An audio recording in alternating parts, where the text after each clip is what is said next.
Okay. Good morning, colleagues. Thank you for attending and a warm welcome back to our PURCO SA Ponder virtual presentation series. We will commence with a short presentation lasting about 30 minutes, a question and answer session of 10 minutes, and conclude with a lucky prize draw for a take-a-lot voucher worth 1,000 rands. You are welcome to field questions in the chat box during the presentation, which will be answered at the end by our speaker.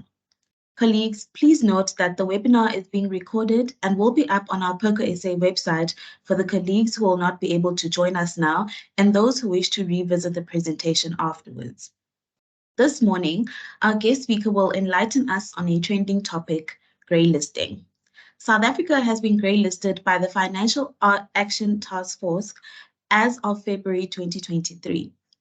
South African companies need to respond quickly to mitigate the risks stemming from this.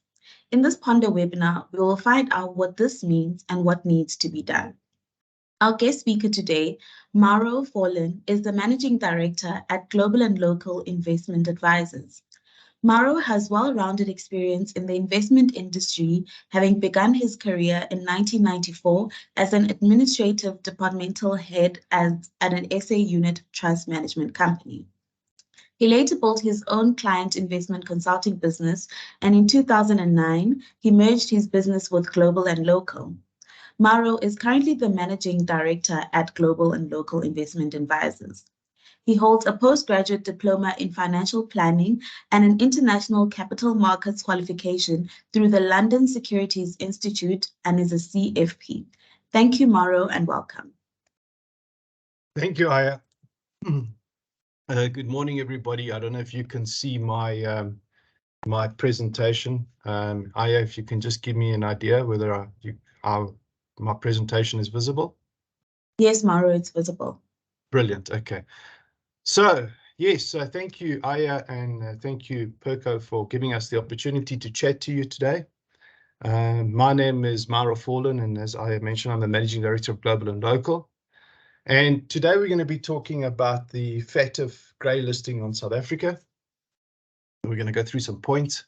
My presentation is about 25 minutes, and then we'll take some questions. I'll attempt to answer your questions, and we can go from there. Okay, so let's get into this thing.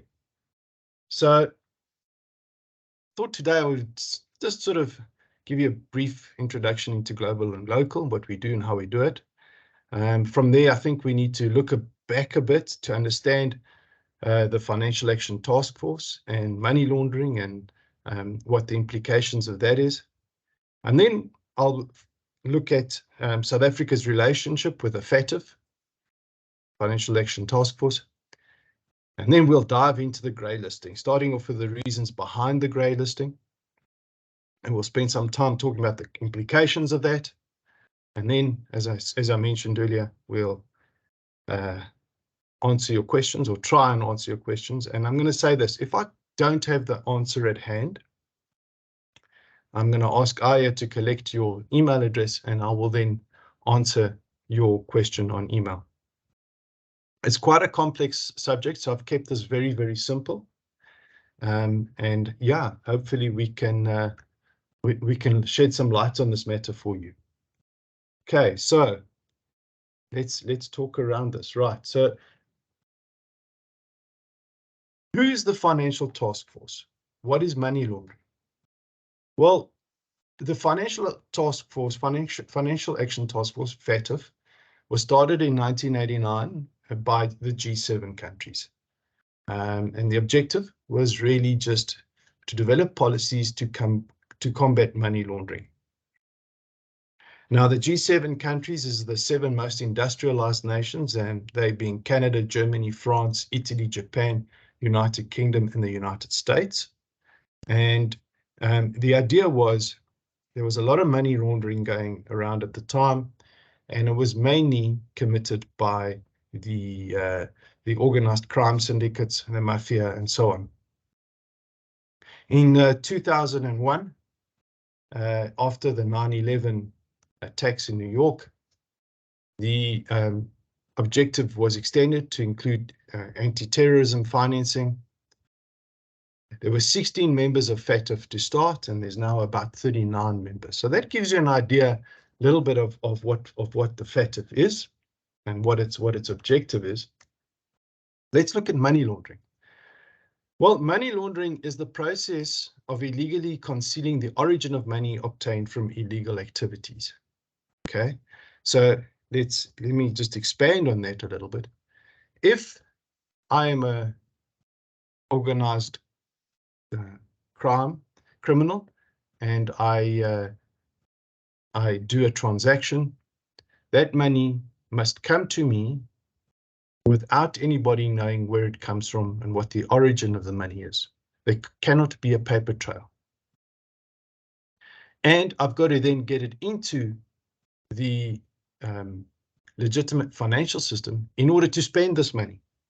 So if I've committed a crime and I've received the money for it and I've hidden it properly, I can then use a credit card. I can then go and buy a motor vehicle the normal way. That is really the process of money laundering, the process of washing the money clean.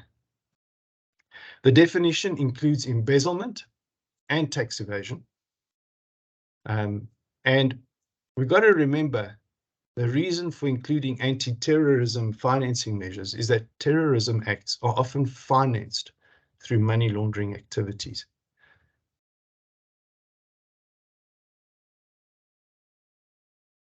Let's go back to the FATF. Where is it today? Well, the Financial Action Task Force monitors the progress in implementing its recommendations through a peer review process. Okay, so the Financial Action Task Force has 40 recommendations on anti-money laundering and 9 special recommendations on anti-terrorism financing. These recommendations are measured by a peer review process, which means that the member countries will measure other countries based on how they implement these recommendations. What are these recommendations? Well, they're regulatory guidelines for its members.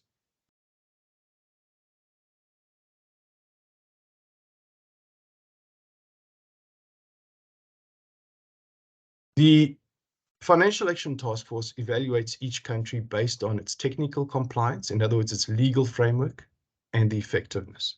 Okay, the legal framework or technical compliance is purely laws. How well has the country formed regulations around the combating of money laundering and tax evasion and terrorism financing? And then the second point, which is probably more important, is how effective is that legal framework? Is that legal framework actually producing results?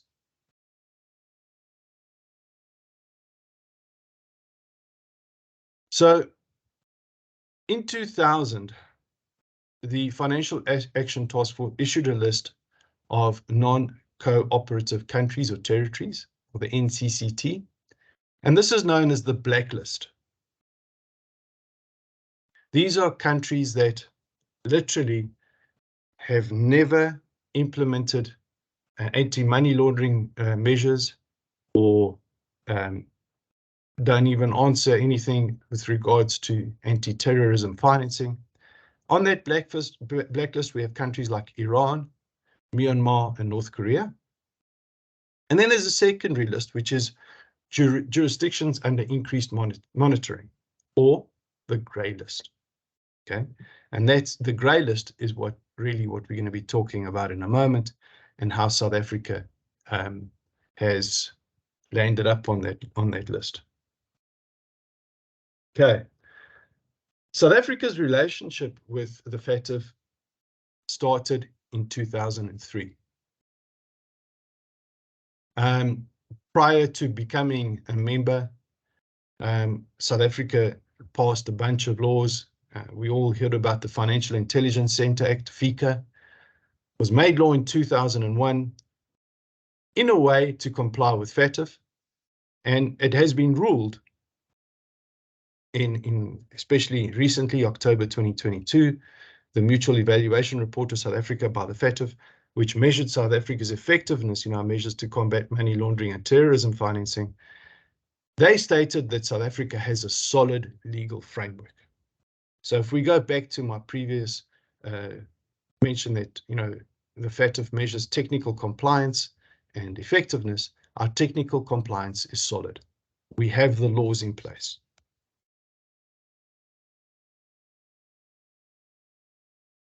But there were shortcomings. In short, South Africa needs to pursue money laundering and terrorism financing in line with its risk profile. So it has to measure what the risks are in our country. We have to seek international cooperation, detecting and seizing illicit cash flows. And we've got to improve beneficial ownership information. Now, that is another very important point. Beneficial ownership refers to the ownership of companies, the ultimate beneficiaries of trusts, and of the ultimate beneficial owners of non-profit organizations. The country also needed to improve the application of the risk-based approach by obligated entities and supervisors. I'll talk a little bit around that just now, but effectively it refers back to how we apply legislation like FICA. So, greylisting. In February 2023, South Africa was greylisted because they found the shortcomings as mentioned. We need to improve our risk-based supervision. And I'm going to talk a little bit more about the information about beneficial owners, trusts and companies, public benefit organizations and non-profit organizations. Essentially, what the FATF is looking for is some form of centralized registers of the owners of trusts and companies and NPOs. And to be honest, I thought, our CIPC, our Commission for the Registration of Intellectual Capital and Companies, would have had this information, but it seems not, or it's out of date. Essentially, an ultimate beneficial owner is the person, the warm body, who owns a company. You get companies owned by companies that are owned by trusts. Who is that person who stands behind it, that warm body? That's what needs to be registered. Trusts are a very interesting vehicle. They have many uses. Wealthy families tend to have monies in trust. And we need to have a register of who the trustees are, who the beneficiaries are, and it's the warm body. It can't just be, somebody who, a company that's going to benefit out of a trust. Now, that brings about some quite interesting discussions. In my experience, I was trying to register something that belonged to a trust, and when it came out that the beneficiary was a well-known charity, the Red Cross, I was asked to provide who the ultimate beneficial owner of the Red Cross is. Interesting discussion. But yes, essentially, we need to know who stands behind institutions, the people. Lastly, they update the framework used to adopt targeted financial sanctions list by the UN Security Council. So when one looks at FICA, Financial Intelligence Center, recently that scope has been expanded. The mandate of FICA has been expanded, and us who are accountable institutions and accountable officers in terms of FICA have to be able to go onto the UN targeted financial sanctions list and essentially test to see if our clients are on that list. And people who are on that list are obviously, well-known criminals, well-known terrorists, but also people who have political exposure. otherwise known as PEPs, politically exposed persons, or PIPs, politically influenced persons. Now, it doesn't mean that you can't deal with a politically exposed person. It just means you need to then ask more questions and have more due diligence when dealing with such people. And this is what the FATF found, okay, is that we weren't doing this well enough. So what does that mean? Now that South Africa is on the grey list, what does that mean to us? Well, grey listed countries are subject to increased scrutiny and pressure to improve their anti-money laundering and anti-terrorist financing measures. And the FATF will work with those countries to resolve the identified inadequacies within an agreed time frame. Okay. Now, it's not a death sentence. It just means we need to work at it.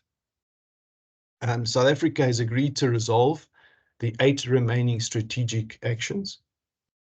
I don't think I mentioned it, but so in the report from FATF, it showed that South Africa was compliant or semi-compliant on 15 action points, of which 8 strategic action points need to be actioned by January 2025. And from now until January 2025, we have to supply regular updates to the FATF. But this also means that if those regular updates provide enough information to the FATF that they are satisfied, they could have our grey listing reviewed. To give everyone an idea, Mauritius was placed on the grey list, and it was removed from the grey list within 18 months. It's the fastest ever in the history of the FATF. I had the opportunity a couple of months ago to chat to someone who was on those panels, and essentially, Mauritian authorities kind of made this priority number 1, and they were off that grey list in 18 months. Serbia and Iceland were also placed on the grey list, and they were removed before the 2-year period. So essentially, it can be done, provided that the authorities have the conviction and the dedication to do it.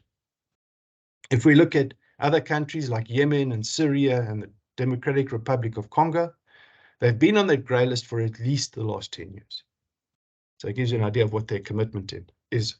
The South African government reacted very positively to the news of the grey listing, and they're committed to resolving the 8 strategic actions required by passing several pieces of legislation. One of them was the Anti-Money Laundering and Counter-Terrorist Amendment Bill, which was passed in December, and by broadening the mandate of the Financial Intelligence Center. I mentioned that just now. And then they did something quite interesting. They formed something called the Fusion Center. Now, the Fusion Center brings together bodies like the NPA, the SIU, Special Investigation Unit, the Hawks, Crime Intelligence, the SSA, and the Financial Intelligence Center. And this Fusion Center has already recovered 1.75 billion rand in criminal assets. Now, it's nowhere near enough. We all read the papers. We all know what the level of things like corruption is, and all that money basically gets laundered. But it's a good start, and it's a piece of good news that we need to take into account. And the government has recognized that the action to these 8 strategic actions, once they're resolved, they will be in the interest of South Africa.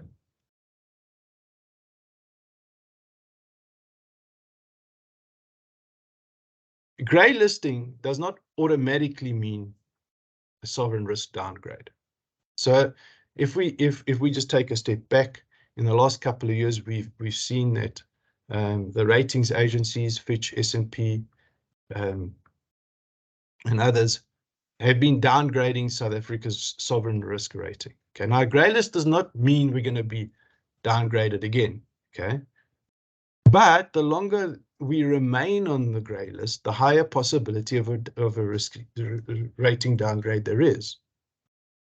This added to other bad press from South Africa reduces the likelihood of us attracting foreign direct investment and portfolio flows. I mean, you can think about it. If someone is about I don't know, let's use an example. Let's say Ford wants to start a new factory. And they look around and say, maybe we should look at South Africa, and it's going to cost them $1 billion to do it. They're going to go in and do their due diligence and find that South Africa's sovereign risk is below investment grade. We're on the FATF grey list. It makes people think and say, well, maybe we shouldn't go to South Africa and we'll go somewhere else.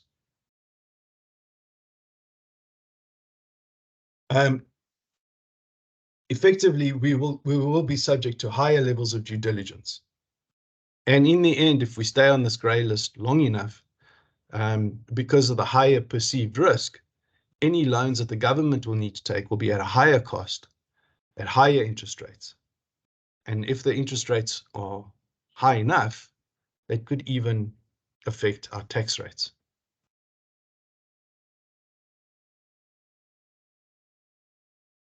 So what do we need to do? Well, the CIPC and the master's offices need to have records of ultimate beneficial owners. Part of the extension of the mandate of the Financial Intelligence Center is to include things like estate agents. They need to know who's buying the property, who is that ultimate beneficial owner of the property. And this needs to be recorded. There's lots of houses that are owned by companies, which is fine. But who is the warm body at the end of that company? NPOs, non-profit organizations, need to be registered and audited. Just because you're an NPO, non-profit organization, doesn't mean you shouldn't be registered for tax. You need to have a registration. You need to have a non-profit organization number, as well as the company registration number. It needs to be audited, needs to be seen that it's run as a charity. And also, the money that the NPO is raising, where is that actually being paid? That all needs to be recorded and managed to ensure that it's not funding terrorism, for example. South Africa needs to show convictions on money laundering and corruption cases. We all know that, it's starting to happen. Accountable institutions, as I mentioned, estate agents specifically have been added to the list of accountable institutions in terms of the Financial Intelligence Sector Act, and they need to have anti-money laundering and know your client procedures. Global and local is a accountable institution, and we've seen a whole change of the way we have to do things in the last couple of months. And like I said, one of them is we have to sanction check every single client, and that must be on record. Now, if you go onto those UN Security Council sanction checks and you put in names, and often, well, most of the time you get a null response, which means the person's not a politically exposed person or a politically influenced person, and they're also not a known terrorist or money launderer, which is fine. You sort of take that result, put it on the file. Sometimes the people have similar names, and then you've got to dig a bit further. So you do get false positives on these things. And again, just because somebody is exposed or influenced politically doesn't mean you have to stop dealing with them. It just means you just need to dig deeper and just have some further due diligence on them. So, what are the final implications of greylisting on South Africa? Well, honestly, it's still too early to tell. What we need to keep in mind is that the longer we're on the grey list, the worse the implications are going to be. At the end result, we must expect that any borrowing South Africa does as a government will be at a higher cost and higher interest rates. And if that is high enough, it could affect tax rates. And then we got to expect that our institutions, SA corporate or SA citizens, we're all going to be subject to higher due diligence scrutiny. We're all going to have to submit more documentations to our bank, to the people that provide us with loans, to our business partners, proving that we are who we say we are, that we do what we say we do, and that we are in some way honest and good people of good standing, and especially things like ultimate beneficial owners of trusts, of companies, non-profit organizations, so on. The most important thing is that realistically, South Africa needs to come off this grey list by January 2025.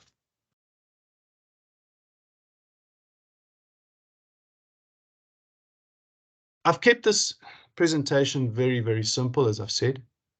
And really,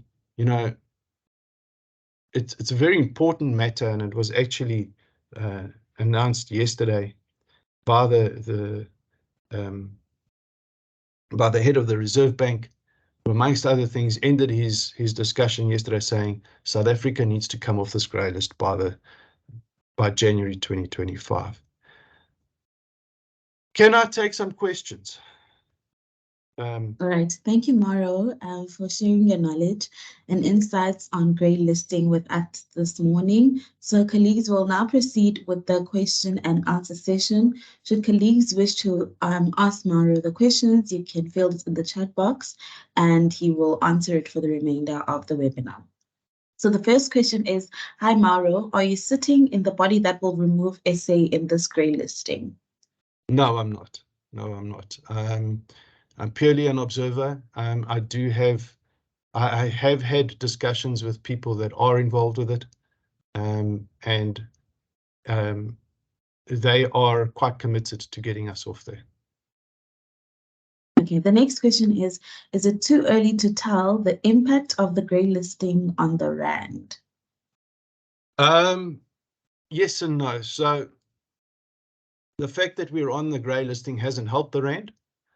We didn't really see a devaluation of the rand in February when the grey listing was announced.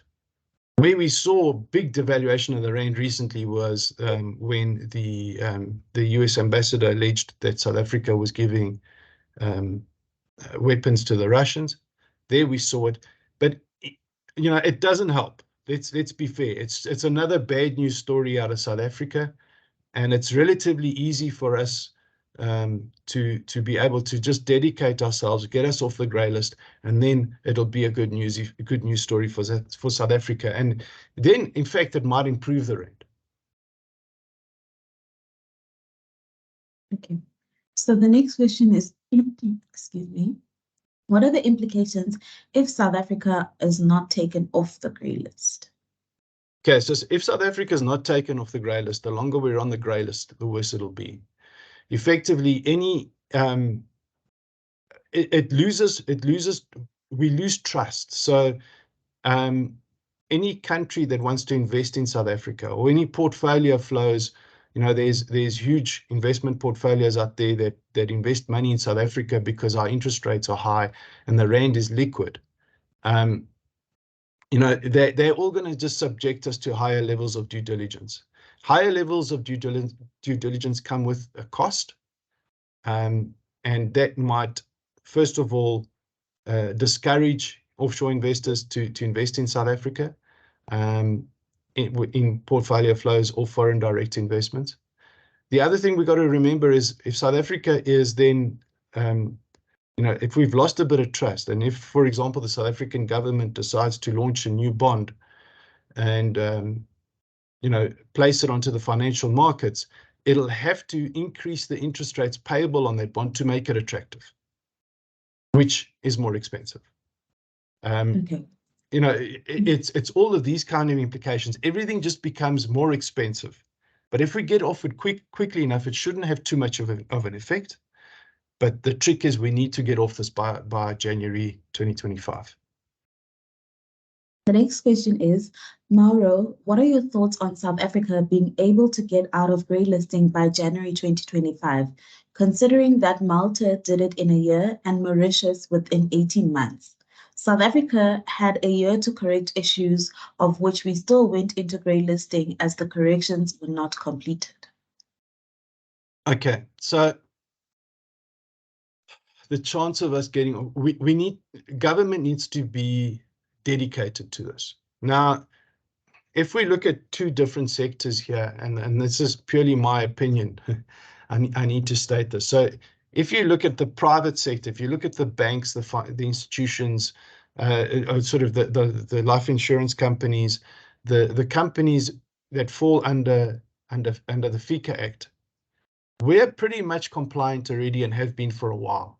Okay, if you look at the Financial Services Conduct Authority, the old Financial Services Board, the Reserve Bank, they've been very, very instrumental in getting companies like mine, for example, to be compliant on things like maintaining FICA files, records of ultimate beneficial owners, that kind of thing, for a long time.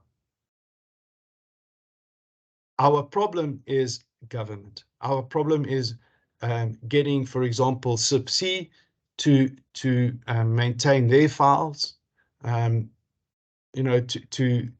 making sure that the solid legal framework that we have is used properly to get those convictions and what have you. And that's the hard part. So the solid legal framework and the adherence to that legal framework on the private sector side is kind of okay. The problem is government needs to do their work. But they have indicated that they are dedicated to this and they're committed to this. And we got to take them at their word. And from what we're seeing, it's starting. So let's be hopeful and let's see. Now, remember as well that countries like Mauritius and Malta, they're small. It's quite easy for them to focus on something and get it done quickly. We're more sizable and we're more complex as an economy. It might take us a little bit longer. The next question is, other assets are hidden through vault storage centers owned by security companies. Is there any obligation by security companies to report assets stored by clients? Okay, so not very familiar with that type of industry, but I would imagine that they would fall under FICA, provided they're registered properly, and in which case they should keep those records. And if they get audited by FICA, they have to be able to produce who owns that money, who's behind it. The next question is, can the Financial Action Task Force impose sanctions should we not comply by January 2025? No. So the Financial Action Task Force, so even if we don't comply by January 2025, what it'll mean is that after January 2025, the Financial Action Task Force will take an even greater role in assisting us to get off the grey list. If you don't comply to it, you'll end up on the blacklist, the NCCT. That is where things get really serious. If you look at and the fact that you land up on that blacklist, you will have sanctions. But it's not, the Financial Action Task Force doesn't do that. It's not their mandate. Their mandate is to reduce the amount of money laundering and terrorist financing in the world. It's not to impose sanctions. The fact that you'll end up on those lists might cause countries to impose sanctions. All right. The next question is, you touched on property ownership, i.e. estate agents. What other bodies need to comply? State agents, conveyancers, attorneys, financial institutions, banks. they're all being covered by the Financial Intelligence Center Act. There's some other sort of lesser known ones that I'm not thinking of right now, but essentially anybody who deals with people's assets in some format. So for example, we're an investment advisory company. We deal with people's assets. We have to keep records of all our clients. We have to ensure that they are who they say they are. We have to ensure that we can identify them. We know where they operate or live. If it's a company, then we've got to be able to determine who the directors are, who the ultimate beneficial owners of the company are, that sort of thing. Estate agents were included because they need to be able to prove who's buying a house, who's selling a house. Who's the warm body, who's the person at the back there. Right. Next question is, are there due dates for progress reports to be submitted before January 2025? Is there a way we can access the progress on resolving the 8 non-compliant issues? So the 8 non-compliant issues, there is a way that you can look at it. Possibly if you send me an email, I'll send you a link. Or I'll send them to you. The due dates, I haven't really looked for them, but I know they are there. So I know they are there, but luckily I'm not one of the people that has to deliver things by those due dates. So I haven't really sort of concentrated on it, but I'm sure there must be a way that these are shown somewhere. This is public information.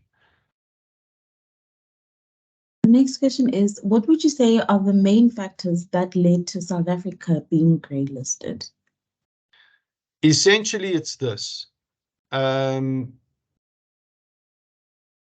It's our legal framework is solid.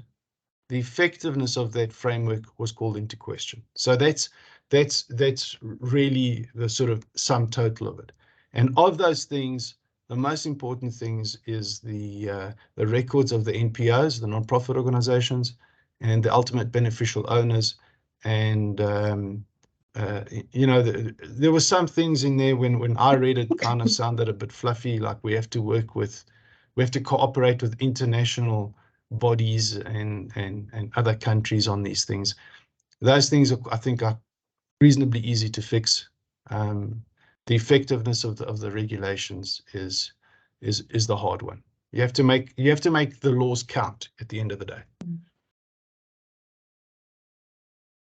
Okay, the next question is, what are the additional compliance activities that we will now typically need to perform, especially as much of our research is funded from Europe and the US? So we have to, again, it all goes down to the ultimate beneficial owners. When we deal with people, we have to know who we're dealing with. The organized crime syndicates out there, the guys that get involved in terrorist finance, they're very good at hiding their identity, their real identity. Okay, and that is what's so important. If I go see a company about their pension fund, for example, I have to know, who the company is. Is it registered?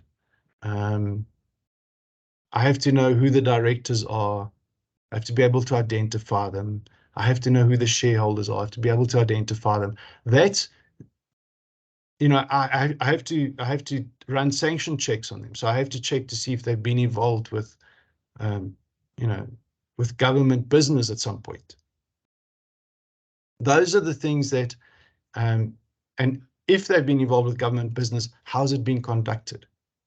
In a way, some of my industry colleagues say that, we've become the police, and we have to, investigate people who don't really need to be investigated.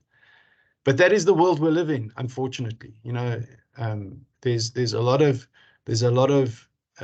things that happen under the table, as we well know in South Africa, and these things need to be brought under control because it's good for all of us as a human nation, as a human species.